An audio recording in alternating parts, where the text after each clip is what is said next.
এখানে যদি আমাদের ট্রাফিক বিভাগে সব লোকে দেওয়া হয় তারপরে কোনো লাভ হবে না। 18 কোটি অটো হয়েছে বাংলাদেশও। রিক্সাগুলো আপনার দেখা যায় যে যেরকম পারে ঢুকায় দেয়, সামনে প্রাইভেট দিয়ে ভরায় রাখছে স্কুলের সামনে।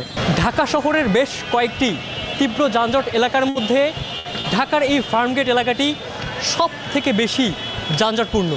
এর প্রথম এবং প্রধান কারণ হচ্ছে এখানে ব্যাটারি চালিত রিকশার পরিমাণ অনেকাংশে বেশি। তবে এখানে স্থানীয় যে সকল রিকশা চালক কিংবা সাধারণ মানুষ আছেন তারা বলেন যে এই জায়গাটিতে যত পরিমাণে রিকশা আসুক না কেন, এখানে যদি ট্রাফিকের সংখ্যাটা বাড়িয়ে অর্থাৎ 2 থেকে যদি 5 কিংবা 6-এ চলে যায় তাহলে হয়তোবা এই এলাকার তীব্র যে যানজট আছে এই যানজটটি কমানো অনেকাংশ সম্ভব।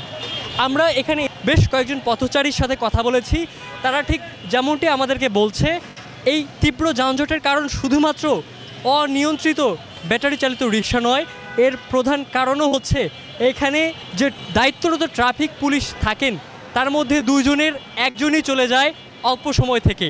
আমরা তার একটি বড় প্রমাণ আজকে এখানে এসে খেয়াল করছি। এখানে শুধুমাত্র দায়িত্বরত ট্রাফিক আছেন 1 জন, যিনি তার সর্বোচ্চ দিয়ে চেষ্টা চালিয়ে যাচ্ছেন এই 3 মাথার মোড় থেকে যানজটটি একটু হলেও কমিয়ে নিয়ে আসার। 18 কোটি অটো হয়েছে বাংলাদেশও, অটো উচ্ছেদ করে না সরকার। যানজটের কারণে হলো মনে করেন যে আমাদের অটো রিক্সা অটো বেশি হয়েছে, রাস্তায় দিক দিয়ে 2টা, এই জন্য অটো রিক্সা অটো বেশি দেওয়া যায়। কেসারেন শেকড় থেকে শিখরে।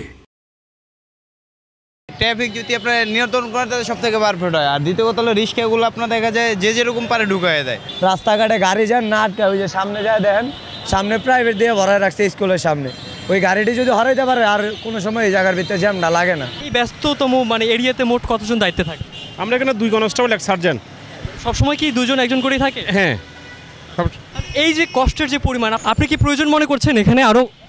আসলে এখানে যদি আমাদের ট্রাফিক বিভাগে সব লোকে দেওয়া হয় তারপরে কোনো লাভ হবে না, কারণ সংকট কোথায়? রাস্তা ছোট, অতিরিক্ত ব্যাটারি রিক্সা, 2 পাশে গলি, ওই কারণে সমস্যাটা, আর কোনো সমস্যাটা না। কষ্টের পরিমাণটা দ্বিগুণ, এটা মানতে রাজি তো আপনি? হ্যাঁ, মানতে রাজি, এটা কষ্টের কথা বলে লাভ নেই ভাইয়া। কারা বেশি খুব বিরক্ত মনে করেন ব্যাটারি চালিত রিক্সা? বিরক্ত হওয়ার কিছু নাই, ধৈর্য নিয়ে কাজ করতে হবে, বিরক্ত হলে বিরক্ত। ঠিক যেমনটা শুনছেন, আসলে এই ব্যস্ততম এরিয়াতে সবসময় আমরা দেখি 2 জন করে দায়িত্বে থাকেন, এবং এই 2 জন করে দায়িত্বে থাকলেও তাদের একটাই কথা, এখানে যদি 10 জনও দায়িত্ব থাকে তারপরেও কিন্তু এই সংকট কেটে ওঠা একবারই সম্ভব না। এর প্রথম এবং প্রধান কারণ হিসেবে যেটাতে তারা বলছেন, এখানে অনিয়ন্ত্রিতভাবে ব্যাটারি চালিত রিক্সা চালক যারা আছেন তারা এখানে ভিড় জমান, যার কারণবশত এখানে যদি 10 জন দায়িত্বরত ট্রাফিক কিংবা সার্জেন্ট থাকেন এই ভিড় কিংবা এই সংকট কেটে ওঠা একবারই সম্ভব হবে না। ফার্মগেট থেকে ইবনে সাইদ অঙ্কুর, চ্যানেল আই।